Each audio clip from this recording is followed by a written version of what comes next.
Welcome to Project Impact, Inclusion Made Practical for All Children and Teachers. Inclusion is made practical for all children and teachers through various aspects that we are going to be working with you all through this training, as well as coaching that goes on throughout the year. This is a model demonstration project through the Office of Special Education Programs, which means that we are attempting and testing out different strategies that have been proved through research in the past, and developing them on an ongoing basis as we learn through feedback from you, through test scores, and through input from an expert panel. We began on January 1st, 2019. This is the second full year of the project, and thank goodness for our UNCC and CMS partnership that enables us to work with you all and learn from the great work that you are doing and that your students are doing. We have several goals. Improve outcomes in the comprehension skills of students with intellectual disabilities. So with that goal, obviously, all of your goals is to improve the outcomes and comprehension skills. We want to see how much we can improve those comprehension skills, and really thinking about with comprehension, not just answering a couple of WH questions, but being able to give the gist of a paragraph or the gist or summarize a story, to make connections between different pieces of literature, make connections to real life. And we did see a lot of that during our first year, and we had some good examples of students that normally had difficulty talking about their personal experience, being able to use things within the text that they were reading to vocalize some feelings. Another goal is to support their teachers to align instruction to grade level content standards. A lot of times within special ed, we see people that are teachers and good teachers narrow their focus. And we want to help to make sure that we widen that focus, especially when it comes to English language arts, because we want to be able to promote access to the general curriculum. There's a lot of students that hover between that line of being able to access the general curriculum and not being able to access it, so they come into our self-contained classrooms. We want to learn how to bridge that gap for those students to make it so that they can have more educational and rewarding experiences in the general curriculum, not just sitting there to quote unquote get this social experience. And it's not just the kids that hover on that line, but all sorts of kids with all sorts of abilities. When we looked at our data from last year, we learned that, and again, very, very small sample size, so taking everything with a grain of salt, but the only indicator for the kids that could have success in the inclusion were their ability to stay on task. Reading ability, writing ability, length of the lesson that they adhered to, none of that impacted it. It was the amount of support that they needed to stay on task. We also want to develop strategies and tools. So we have done that so far. We've developed several strategies and tools to help with the implementation, and we're also ongoing working on our tools for the comprehension.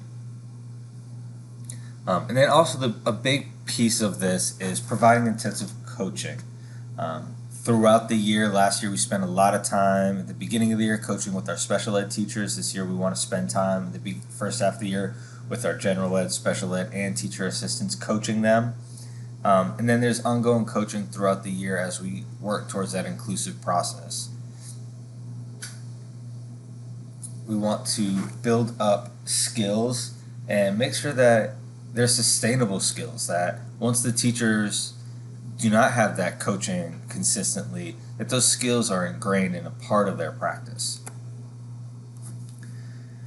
This is our research team that you'll be getting to work with. Shawnee, Rob, and Alicia are principal investigators, and they did a lot of the creation of the grant, a lot of the writing around the grant, and they are the people that you may hear me refer to as the big brains on the project, as I take ideas to them, I take your feedback. We take a lot of the information that we're seeing on the ground.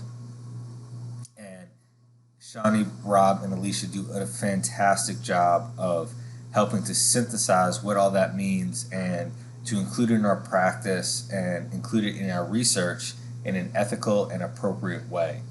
They take a lot of experience working in classrooms as teachers, as well as support staff and as researchers.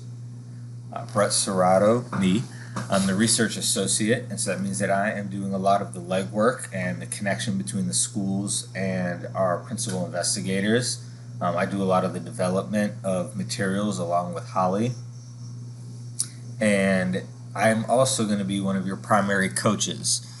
So if you need support, have questions, need help, want a different way to think about something, that will typically be my role and where I will come in.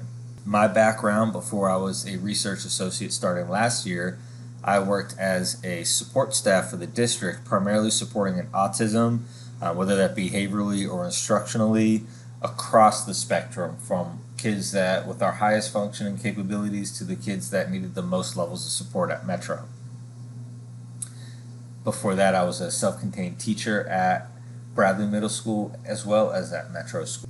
Holly is an integral part as a coach and support. She's a PhD candidate, and she does a lot of conferencing with me to develop ideas and to brainstorm. And she has a background in teaching at the resource level in Charlotte and CMS as well as in Cabarrus.